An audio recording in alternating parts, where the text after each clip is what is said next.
अस्सलाम वालेकुम जी। आज की इस वीडियो में हम बात करने वाले हैं कि फरवरी के अंदर अगर हम कपास लगाते हैं या इसके मुकाबले में जो दूसरी फसलें हैं, दूसरी फसल इसके मुकाबले में कौन सी है, वो है इस वक्त मकई की फसल।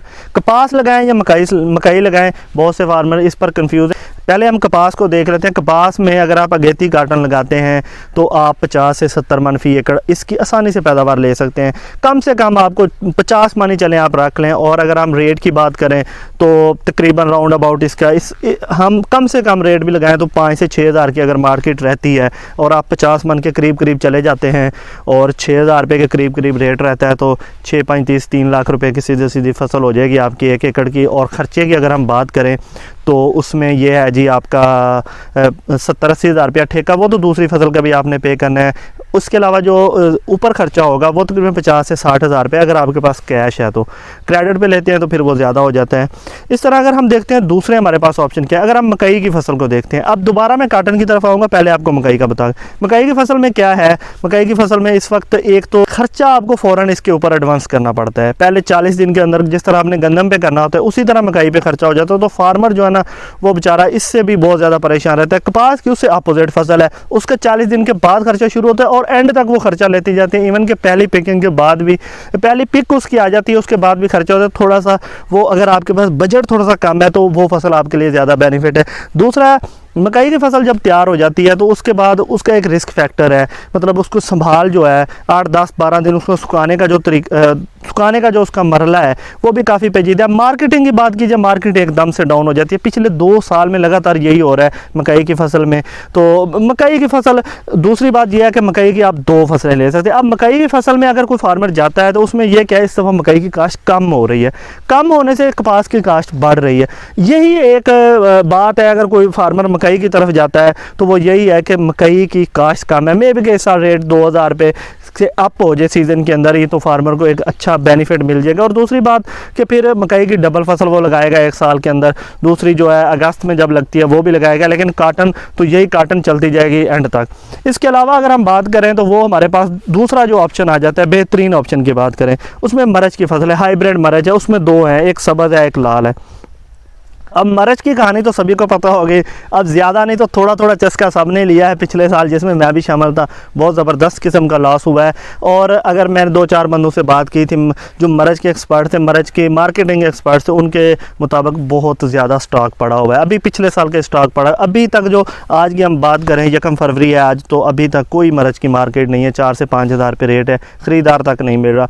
तो वो तो वैसे ही। और दूसरा, मरच की फसल में भी कि अगले साल इन दिनों में जाकर जब फसल ख़त्म हो जाए, ये पिछला स्टॉक कम हो जाए और नया स्टॉक भी थोड़ा हो तो बहुत अच्छा रेट हो सकता है। लेकिन मरच में जो लेबर का मसला है ना वो बहुत शदीद है। ये आपको बात पहले जो है ना इसको बहुत सारे लोग अंडर एस्टिमेट करते हैं। मैंने इस साल खुद लगाई हुई थी। लेबर का शदीद तरीन इसमें इशू रहता है। इसमें ख़वातीन चुनाई करती हैं, जैसे काटन की चुनाई आती है, ये जितना भी बेल्ट है और इसी बेल्ट के अंदर मरच लगती है। अपर पंजाब में जहाँ पे चावल लगता है वहाँ पे मरच भी नहीं लगती। जैसे ही कपास की चुनाई आती है ना तो क्या होता है कि वो लेबर आप उसके लाख तरले भी कर लें वो मरच की तरफ नहीं जाती, वो काटन की तरफ चली जाती है। दोनों की चुनाई का रेट एक ही होता है, इससे ज़्यादा दे तो आपको वारा नहीं खाता। उसके अलावा अगर हम बात करें हमारे पास क्या ऑप्शन है, इसके अलावा अगर तीसरे ऑप्शन की बात करें वो प्याज है। प्याज की आप इंटरक्रॉपिंग करें, ये मेरा आपको मशवरा है। जो भाई कपास लगा रहे हैं ना, देखिए पनीरियाँ इस साल नहीं बिकी, मैंने खुद पनीरी लगाई हुई थी, मैं प्याज का थोड़ा बहुत काम करता हूँ, तो आप प्याज ज़रूर लगाएं। इंटरक्रॉपिंग बहुत अच्छी रहती है कपास और प्याज की। ना ही मैं ये इस पर मुकम्मल डिटेल वीडियो बना चुका हूँ मेरे चैनल पर, डिस्क्रिप्शन में इसका लिंक ज़रूर दूंगा। वो वीडियो आपने ज़रूर देखनी है, किस तरह प्याज और काटन को इकट्ठा लगाएं। और इसमें मज़े की बात जो है ना, मैं ये समझता हूँ ये दुनिया की वह 2 फसलें जो इकट्ठी लगती हैं तो दोनों की पैदावार नहीं कम होती। कपास की तो बढ़ जाती है, प्याज की भी कम नहीं होती। और इवन प्याज को भी फ़ायदा होता है जब थोड़ी सी कपास ऊपर हो जाती है उसको छाँव मिलती है, तो आपको उसकी अफरा तफरी में, उसकी जो पटाई का मरला है, जो उसकी हार्वेस्ट का मसला है, वो अफरा तफरी में नहीं करना पड़ता, आप आराम से कर सकते हैं। अगर इंटरक्रॉपिंग है तो वो फसल आप लगा सकते हैं। इस तरह आप प्याज की फसल का जो है ना 20-25 हज़ार रुपये खर्चा है, आप वो 20-25 हज़ार रुपये लगा के भूल जाएं। अगर प्याज की मार्केट अच्छी हो गई ना तो भाई वो बहुत ज़्यादा आपको मुनाफा दे सकती है। अगर ना हुई तो आप ये समझें कि 20-25 हज़ार रुपये जाते रहेंगे। लेकिन अगले साल बहुत अच्छे चांस लग रहे हैं क्योंकि पिछले 3 सीज़न बहुत बुरे गए हैं। पनीरी इस साल बिल्कुल सेल नहीं हुई और मुझे लग रहा है कि अगला साल इंशाल्लाह प्याज का आने वाला है। और इसी रिस्क के ऊपर मैं खुद 3 एकड़ इंटरक्रॉपिंग कर रहा हूँ। प्याज की और काटन की। इसके अलावा बाकी बात जाती है सब्जियां, तो सब्जियों के ऊपर तो आपको पता है कि मैं बहुत ज़्यादा वीडियोस नहीं बनाता, मैं बड़ी फसलों के ऊपर वीडियोस बनाता हूं। तो बाकी सब्जियों का अगर किसी ने करना है तो वैसे सब्जियां हर फार्मर के पास का रोग भी नहीं होता, तो या तो टनल फार्मिंग का टाइम तो अब वैसे ही ख़त्म हो गया है। तो बाकी इसमें दोबारा हम अगर काटन पे आ जाते हैं तो काटन में ये है कि अगर आपको काटन नुकसान भी कर जाती है, अब काटन का हम दूसरा रुख देखते हैं कि वाइट फ्लाई का शदीद अटैक हो जाता है, या अल्लाह ना करे फंगस का शदीद अटैक हो जाता है। अगस्त में ही होना होता है जो कुछ होना होता है, आपकी काटन बैठ जाती है तो भी आपको अगर आपने फरवरी में लगाई हुई है तो ये आपको 40 मन से ऊपर दे जाएगी, अगर आपकी अगस्त में ख़त्म हो जाती है तो ठीक है। अगर आपकी ये चल जाती है तो फिर ये 60 70 65 कहीं पे भी जो हर किसी का नसीब मैनेजमेंट है वो उतनी ले लेगा। बाकी अगर ये आपकी 50 मन भी आ जाती है, अगस्त में ख़त्म हो जाती है, तो फिर एक मज़े की बात यह है कि आपके पास ज़मीन खाली हो जाती है, आपके पास बहुत सारी सब्जियों का, बहुत सारी फसलें लगाने का एक दोबारा से टाइम आपको मिल जाता है। आप ऑफ सीज़न प्याज लगाना चाहिए, मैं इससे पिछली वीडियो में भी ये बात कर चुका हूँ।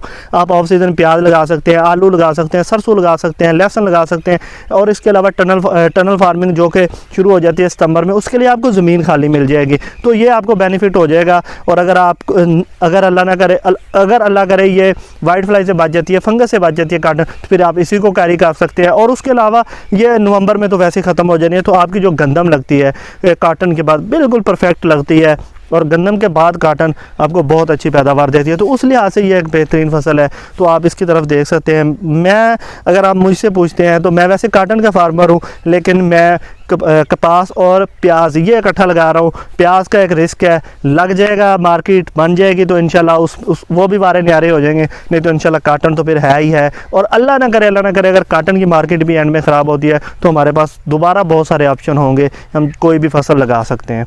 तो कैसी लगी आपको वीडियो? और वीडियो के एंड में अगर आप काटन के ऊपर मैनेजमेंट वीडियो देखना चाहते हो, स्क्रीन के इस साइड पर आपको 2 स्क्रीन नज़र आ रही हैं, उन पर क्लिक करें। और गंदम के ऊपर हमारी वीडियो, हमने ऐसे फार्मर को ढूंढ के वीडियोज़ आपके लिए लेकर आए हैं जो कि 70 मन से ऊपर पैदावार इस वक्त जिनका पैदावारी हदफ है। तो इस साइड पर आपको 2 स्क्रीन नज़र आ रही होंगे, आप उन पर क्लिक करें और उन फार्मर्स की वीडियो ज़रूर देखें